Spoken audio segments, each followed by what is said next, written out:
My name is Harold Mitchell. I am 90 years old. And today I'm going to tell something I've never told anyone. Not my wife, not my children, not the doctors who ask why I wake up screaming some nights. In my nightstand drawer there is a wooden box, dark oak, small, cracked on the sides.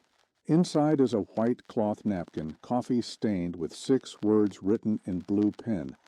The ink has faded so much I can barely read it, but I don't need to.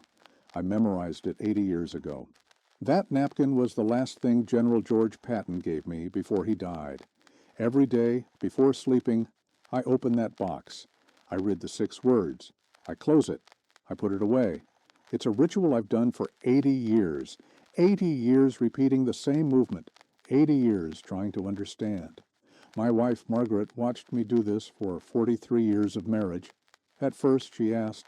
After a few years, she stopped. She simply accepted that there was a part of me locked in that drawer. A part she would never know. I wanted to tell her. I swear I did, but I couldn't. Because telling it would mean reliving it, and reliving it would mean feeling again what I spent decades trying to bury.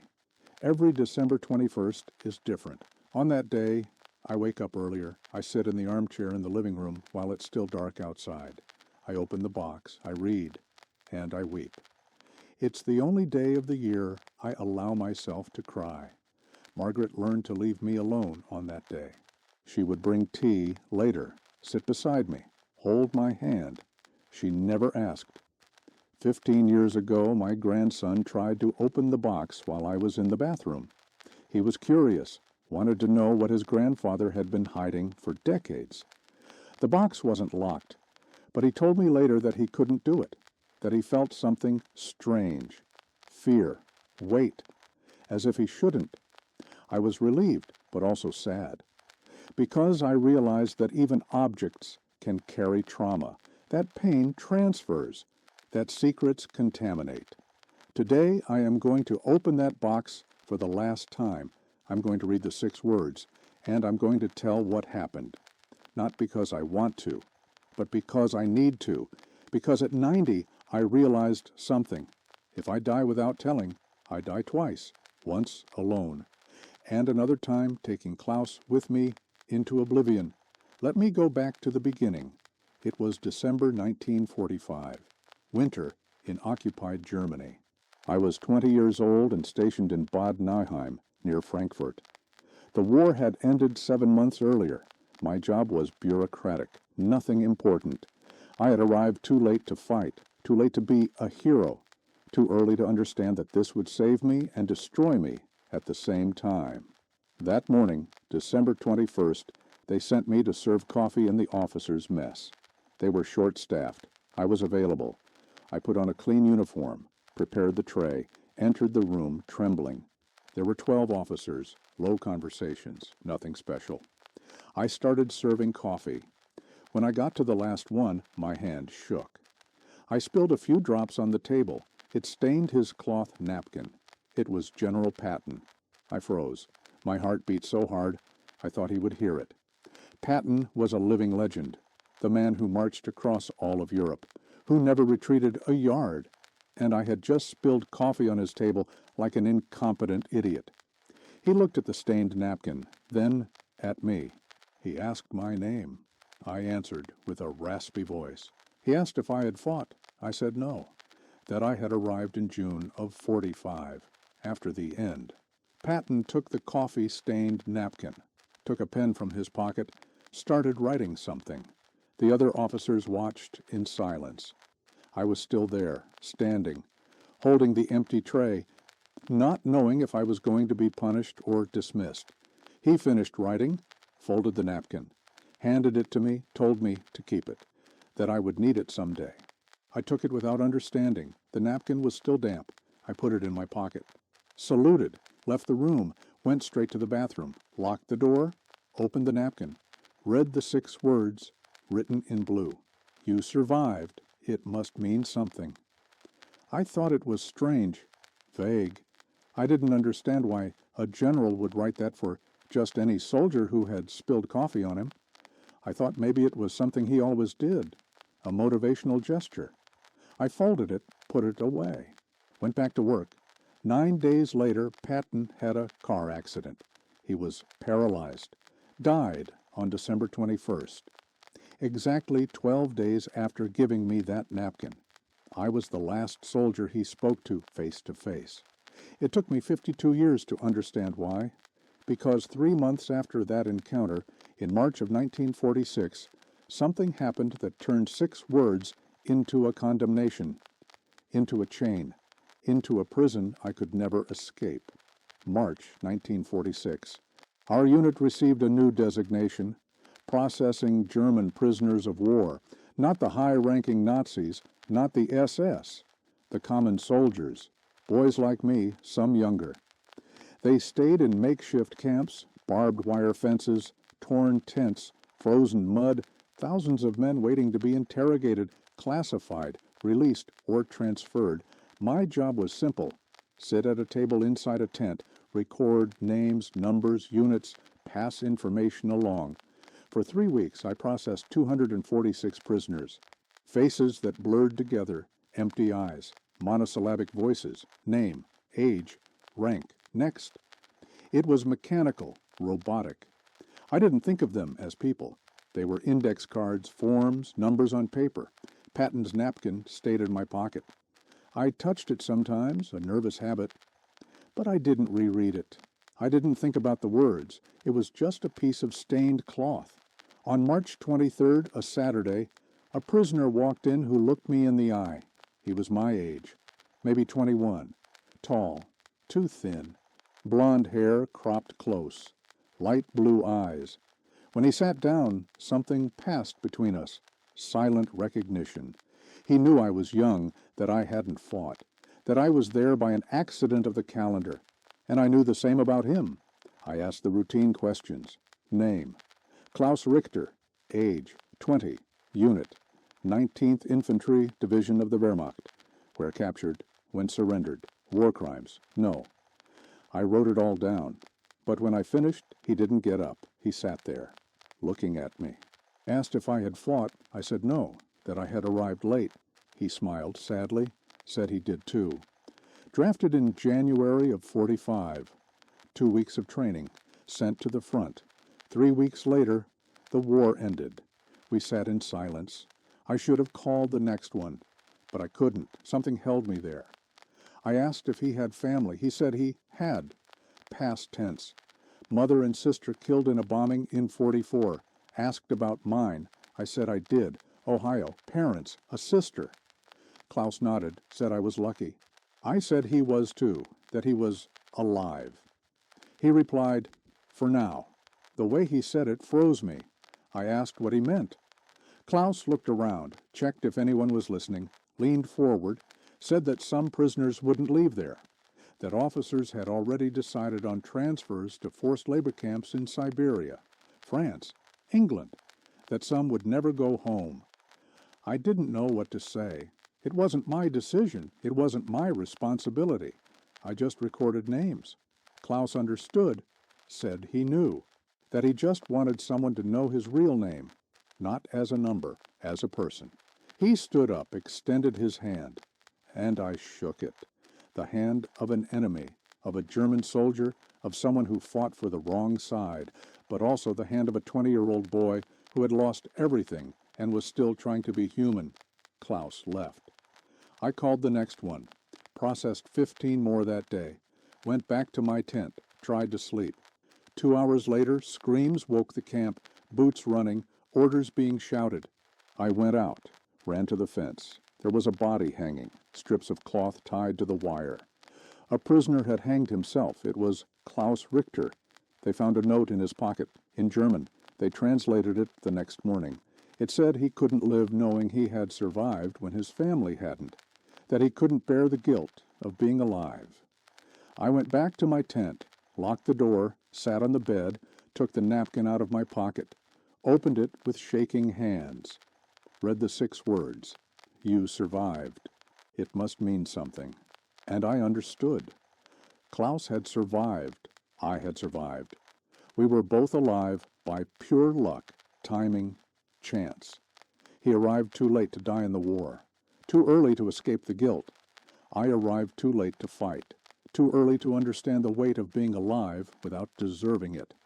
And Klaus chose not to carry that weight, but I had no choice, because in that moment, looking at those 6 words, I realized something devastating. Patton had seen in me what Klaus had seen, the emptiness, the lack of purpose, the survival without meaning, and he had tried to give me responsibility, a mission, a reason. But Klaus had no one to give him those words. Klaus didn't have a general writing motivational phrases on napkins. Klaus only had silence and guilt, and he died. I folded the napkin, put it under my pillow, and didn't sleep for 3 days, because I knew I had shaken Klaus's hand 2 hours before he died. I had heard his despair, I had seen his pain, and I did nothing, said nothing, didn't give the words that might have saved him. I simply let him walk out of the tent, and he died believing that surviving meant nothing. I bought a wooden box in town the next day, put the napkin inside, locked it in my trunk, and swore I would never let anyone read it, because if someone read it, I would have to explain. That Klaus Richter died because I didn't say the right words, and that I spent 80 years trying to make up for that silence. I went back to Ohio in August of '46. My parents threw a party. Neighbors wanted stories, stories of heroism, of combat, of glory. I didn't have any. Only a coffee-stained napkin and the memory of a German boy swinging from barbed wire. The box stayed at the bottom of my trunk for 6 months. I didn't open it, tried to forget, got a job at the parts factory, woke up, worked, came back, slept, an empty life filling empty days. In February of '47, almost a year after Klaus died, I went to the bridge over the Scioto River. Midnight. No one around. I took the box. I thought if I threw the napkin into the water, maybe I could move on, forget, live. I opened the box, held the napkin over the railing. The water rushed dark below, fast, cold. I just had to open my hand. I couldn't, because if I threw the napkin, I'd be throwing Klaus away too. I would be admitting he was right. That surviving really meant nothing. And if it meant nothing, then I had wasted my life before even living it. I put the napkin away, went back home, and that night I started the ritual I would perform for the next 80 years. Open the box, read the 6 words, close it, put it away, every day, without exception. It was my way of saying, I'm still trying. I'm still looking for meaning. I haven't given up like Klaus gave up. I met Margaret in '52, a secretary at the factory. Pretty, kind. We started dating. I married her in '53. On our wedding day, the box was in the inside pocket of my jacket during the ceremony. Margaret noticed, asked what it was. I said it was something from the war, something private. She accepted it. But in the following 43 years, she asked 117 times about that box. I counted every question, noted it mentally as penance. At first she asked every week, then once a month, then only on special occasions, birthdays, Christmases, New Year's. Why can't I know? We're married, we share everything. But I couldn't tell her, because telling her would mean admitting I had failed, that I had let Klaus die, that I had been too cowardly to say the words that might have saved him. We had 2 children, Robert in '55, Ellen in '58. When Robert was born, I held him for the first time and thought, this is the meaning. He is the reason I survived. I went home that night, opened the box, read the 6 words, but it wasn't enough, because Klaus never held a son. Klaus never had a second chance. Klaus had nothing, and I had everything just because I arrived at the camp 3 months after him, because I was born in the right country, because I was drafted at the right time. Luck, just luck, and I hated it. The napkin aged with me, the ink faded, the coffee stains darkened, the fabric yellowed. It tore at the corner in '74. I sewed it with trembling hands, 3 stitches of white thread. Margaret saw me, asked what I was sewing. I said it was something I couldn't lose. She didn't understand. How could she? How to explain that I was sewing guilt? that I was mending regret? I retired in '83, 60 years old, 41 years at the same factory. Farewell party, plaque of honor hanging on the wall. But when I looked at that plaque, I could only think of the box in the drawer, and I knew the plaque was a lie. I hadn't done anything special, just existed, occupied space, breathed air. While Klaus rotted in some unnamed German military cemetery, Margaret fell ill in 2009. Cancer, fought for 3 years, died in 2012, 82 years old. Hours before leaving, she held my hand. She was weak, could barely speak. She said, "That box, when I'm gone, don't throw it away." I asked why. She answered, "Because I know it's important. I never understood, but I know it's what keeps you alive." She died that night, and only then did I realize what I had done. I had spent 43 years with Margaret, 43 years sleeping beside her, 43 years sharing a life. But I never shared the most important part, the part that defined who I was. I kept it to myself, locked it in the drawer, let it rot in silence, just as Klaus rotted in silence. And I realized I had done the same thing. I had hanged myself emotionally. I had isolated myself.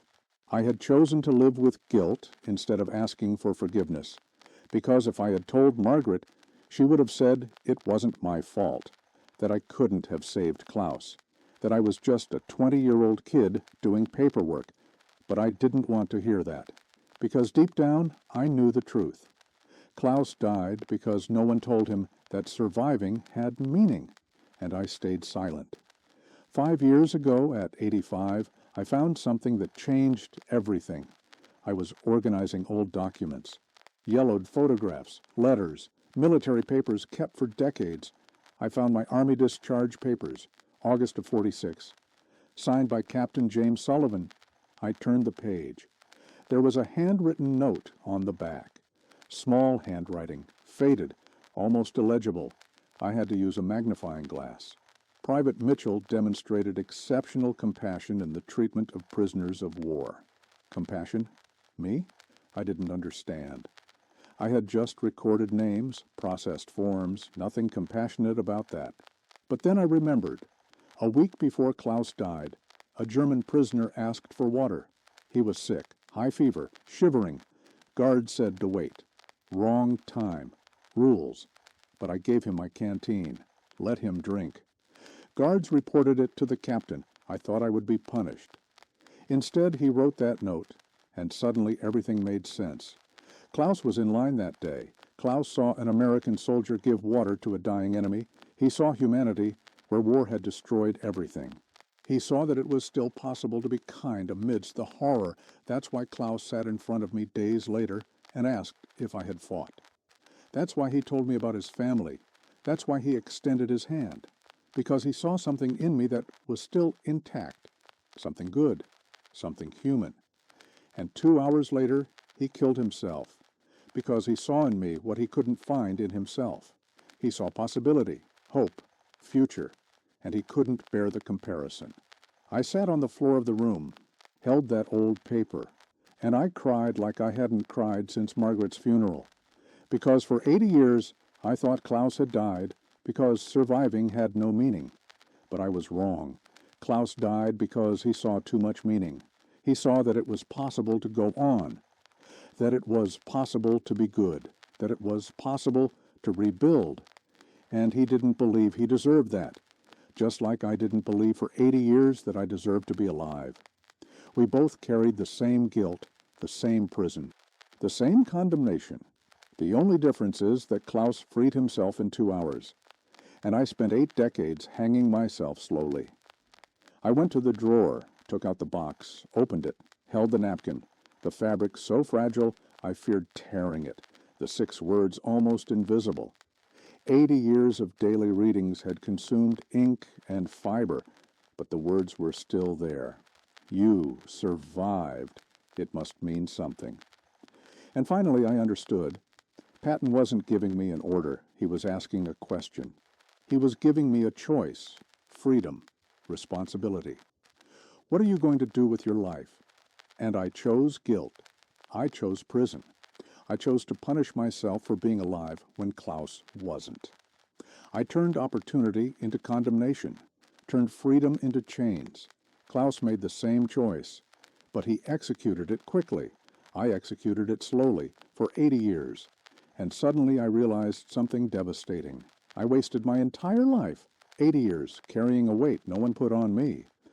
80 years suffering for something I couldn't control. 80 years isolating myself from everyone who loved me because I thought I didn't deserve love. Margaret died without really knowing me. My children grew up with a distant father. My grandchildren have a grandfather who cries alone in December, all because a 20-year-old German boy hanged himself in March of 46. And I decided it was my fault. But it wasn't. Klaus made his choice. I couldn't save him.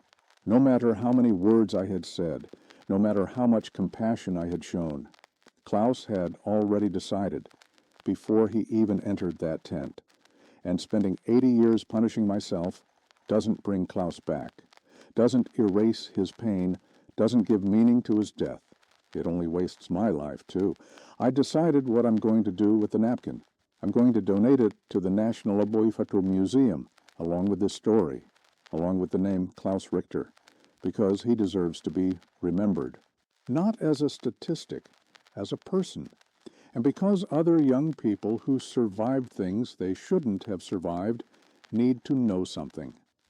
Surviving doesn't have to mean something grand. It doesn't have to compensate for deaths. It doesn't have to earn approval.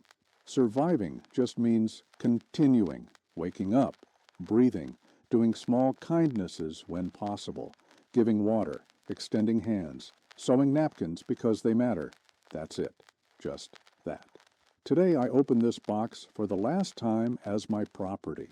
Tomorrow it goes to the museum, and I'm going to spend my last months doing what I should have done 80 years ago, living. My name is Harold Mitchell. I am 90 years old, and this napkin was my prison for 80 years, a prison I built myself, a prison for which I had the key the whole time. Klaus hanged himself on barbed wire. I hanged myself on 6 words. But today I cut myself down, and I hope that Klaus, wherever he is, forgives me for wasting what he wanted so much to have, a second chance.